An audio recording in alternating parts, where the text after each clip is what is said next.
I'll do with $1. Let me give you the best advice I've got. And this is called sort of middle of the road scenario, and I'll show you how these numbers may change, but here's what I teach. Kids, never spend more than 70 cents. Okay, now you got to pick some number. When I met Mr. Shope, I was at about 110%. But remember this, if your outgo exceeds your income, your upkeep becomes your downfall. Good little scenario. So here's the number that I found works best in developing a good financial plan. Never spend more than 70 cents out of every dollar from now on. Now kids ask me what?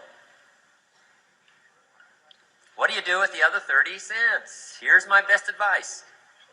10 cents, charity. 10% charity. Supporting worthy projects, helping people who cannot help themselves. Some churches teach tithe, peace, portion. Turning back part of what you take out. Excellent, excellent philosophy. That's what that 10% is. And nothing teaches children responsibility and character better than generosity. No school, no class, no teacher can teach character better than the simple act of generosity. 10 cents out of every dollar. Now you can pick your own number. I'm just giving you my best scenario. Now the time to start this is when the amounts are small. Easy to give a dime out of $1. I'm telling you, kids will give you 10 cents out of every dollar if it's part of their philosophy, if you sell them on it. And that's the time to start, when it's easy, 10 cents out of $1. A little harder to give 100,000 out of $1 million. Someone says, oh, if I had $1 million, I'd give 100,000. I'm not that sure. We better start you early when the amounts are small, so it'll all be set in when the big amounts start to come. Okay? So 10 cents for charity. The next 10 cents I call active capital. Capital meaning try to make a profit yourself. We live in a capitalistic society. Right? Everybody now wants to join capitalism. That's why the walls are coming down. Capital belongs in the hands of the people. That's where the genius is. So the genius is to try to show a profit. Buy and sell. Render service. Show a profit. Now here's what I teach kids. Profits are better than wages. Wages are okay, but wages help you make a living. Profits help you make a fortune. The key is to just understand philosophically a little simple economic scenario. And there's all kinds of ways to make a profit. I'm working on a new book. Here's what it's called. I think it's going to be called, Of Course Kids Should Pay Taxes. It's going to be an interesting book. In California, where I live, kids do pay taxes. If an 8-year-old walks into 7-Eleven, buys something that costs $1, the proprietor makes him cough up 7 more pennies. 8-year-old says, what's these 7 pennies? Proprietor says, that's taxes. Kid says, well, I'm only 8. Proprietor says, congratulations, you're my youngest taxpayer. So in California, kids do pay taxes. Now the question is, should they? Now the title of my book is, Of Course Kids Should Pay Taxes. You got it. Right? The disciple went and caught a fish, found the miracle coins, and paid his taxes and Jesus' taxes. So way back then, Jesus did pay taxes. Now the question is, should he? And the answer, my little book says, of course Jesus and kids should pay taxes. Of course.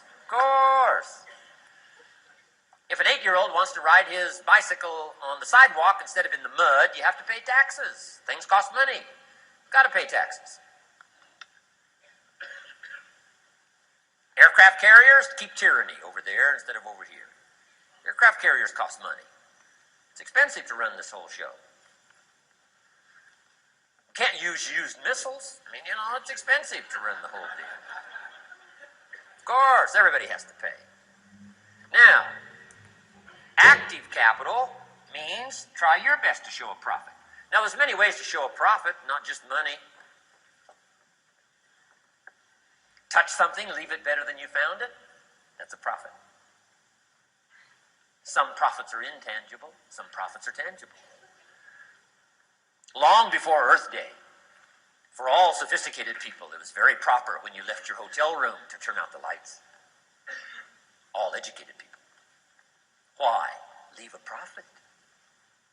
It's so easy to flip the switch and leave a profit. Some say, well, the hotel gets the profit. What do you care? All you need to become is a person who leaves a profit. Wow. I talked to a man who runs a whole string of apartments. He said, guess what? Most people, when they rent an apartment, leave it, what? Trashed, worse than they found it. What kind of a reputation would that be? Whatever you touch turns to trash. Whatever you touch gets dirty. Nothing you touch gets better. See, that's a poor philosophy. No wonder it leads to poverty, small lives. As one writer said, living lives of quiet desperation. This is where it all begins. Failure to leave a profit when you can, turn out the lights, doesn't matter what it is.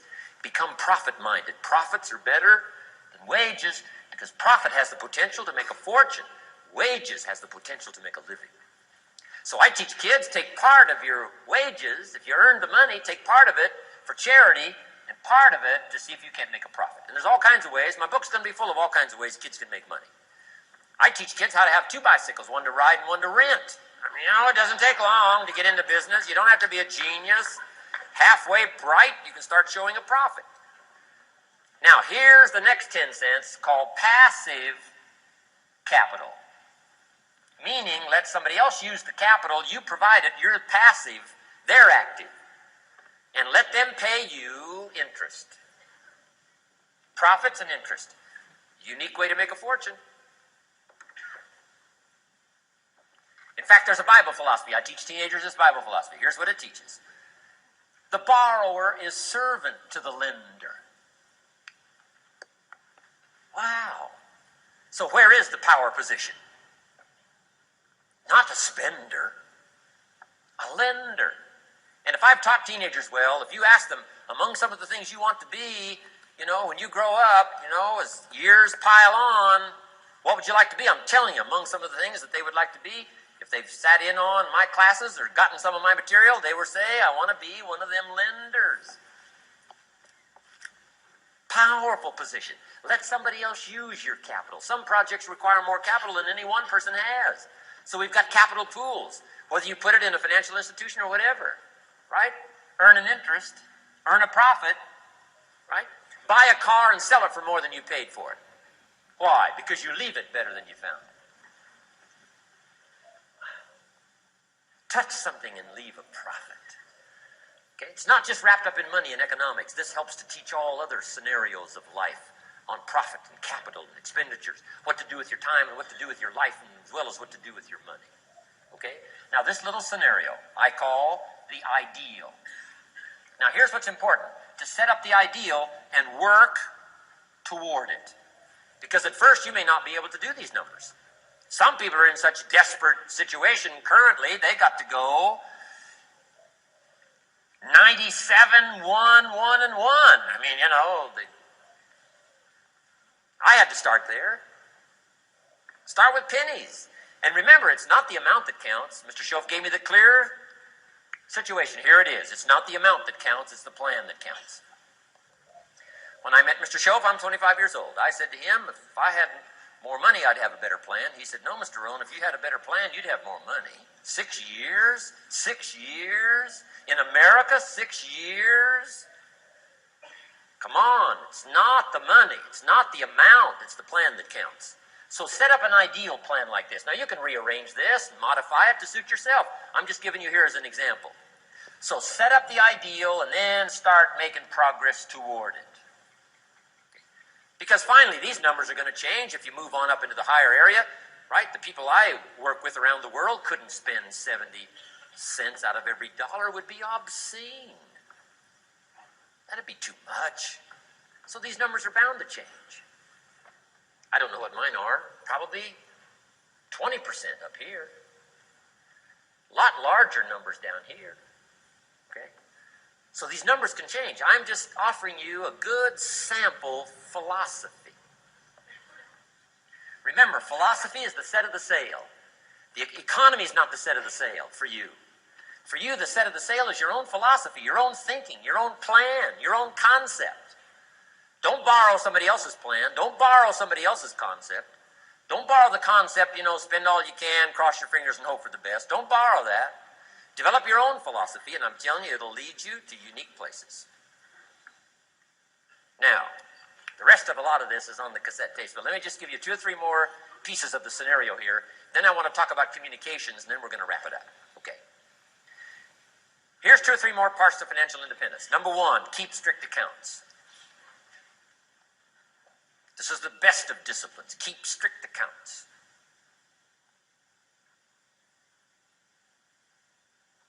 Did you ever hear this expression? I don't know where it all goes. Did you ever hear that? I don't know where it all goes. Oh, we'd love to have you run our company. You don't know where it all goes. Whoa. Did you ever hear this? It just gets away from me. It just gets away from me. We'd love to turn the world over you. It just gets away from you. Come on. You got to have better disciplines than that. Let that be the 90%. Let that be the scenario of the 97%, but don't let it be your scenario. Don't let it become your philosophy. Keep strict accounts. Next, a new attitude. I had to develop a new attitude as well as new concepts. Here's what I used to say. I hate to pay my taxes. Shoaff said, well, that's one way to live. I thought, well, doesn't everybody hate to pay their taxes? He said, no. No, a few of us have gotten way past that. He says, once you understand what taxes are, here's what taxes are in our governmental system in our society. Taxes is how you care and feed the goose that lays the golden eggs. Democracy and liberty and freedom. Free enterprise. Wouldn't you want to feed the goose that lays the golden eggs? Somebody says, well, the goose eats too much. That's probably true. I understand that. Of course that's true. But see, better a fat goose than no goose. And here's the truth be known. We all eat too much. Let not one appetite accuse another. Of course the government needs to go on a diet. So do most of us. But hey, you still have to care and feed the goose that lays the golden eggs. Once you understand that that's what it's for. See, it is so important, the right attitude. Here's what I used to say. I hate to pay my bills. You open up the mails, nothing but these window envelopes, bills. I hate to pay my bills. Shoaff said, well, that's one way to live. I said, well, doesn't everybody hate to pay their bills? He said, no, some of us are way beyond that. I said, is it possible to love to pay your bills? He said, yes. Reduce your liabilities? Increase your assets? Wouldn't you love to do that? So start a whole new attitude here. Next time you pay $100 on an account, put a little note in there and say, with great delight, I send you this $100.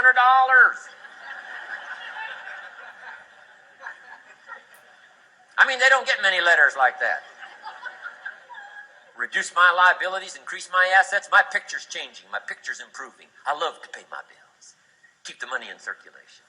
Pay my taxes. Feed the goose that lays the golden eggs. It's a matter of attitude.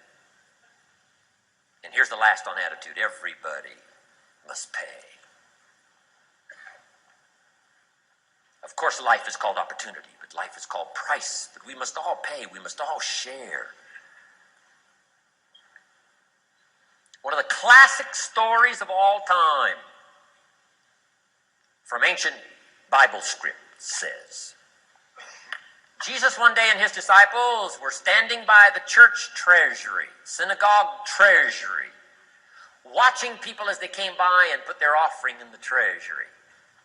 That wouldn't be a bad idea. Jesus and his disciples standing by the treasury while everybody walks by. Jesus said, how much was that? How much was that? Interesting. And the story said some people came by, put in big amounts. Some people came by, put in modest amounts, average amounts. And the story says, then a little lady comes by and puts in 2 pennies in the treasury. Jesus says to his disciples, look at that. Look at that. His disciples said, 2 pennies, 2 pennies, what's 2 pennies? Jesus said, no, you don't understand. She gave more than everybody else. They said, 2 pennies is more than everybody else? He said, yes. Because I'm certain that her 2 pennies represented most of what she had. And if you give most of what you have, then you've given the most.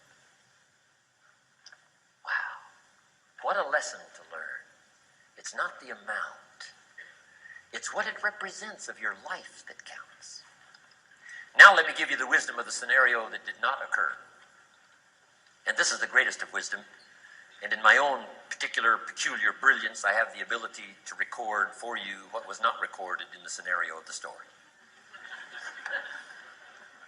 Here's what did not occur, which may teach us one of the greatest of the wise things that was taught in this scenario. Here's what did not occur in the scenario. Jesus did not reach into the treasury and get this little lady's 2 pennies and run after her and say, here, little lady, my disciples and I have decided that you're so pitiful and you're so poor that we've decided to give you back your 2 pennies. I'm telling you, that did not occur. If it would have occurred, she would have been what? Insulted. She would have rightfully said, I know my 2 pennies aren't much, but it represented most of what I had. And would you insult me by not letting me contribute what I wanted to contribute, even if it's only 2 pennies? I'm telling you that did not occur. Here's part of the wisdom of the story that was not recorded. Jesus left her pennies in the treasury, meaning everybody has to pay, even if it's only pennies. That's the key. And whether you start with pennies or whether you start with dollars or whether you start with nothing, remember, part of the scenario is to spend, of course. Part of the scenario is to invest, and part of the scenario is to show a profit, and part of the scenario is to help take care of people who can't take care of themselves. If you'll set up your own philosophy, I'm not asking you to buy my philosophy. I'm not asking you to adopt my numbers. I'm only wanting to provoke you to think, for you to come up with a splendid economic philosophy that's got you up early and got you up late. It's got you thinking and pondering ways to use your resources and turn it into the dreams you want for the future. And that's my little story on financial independence.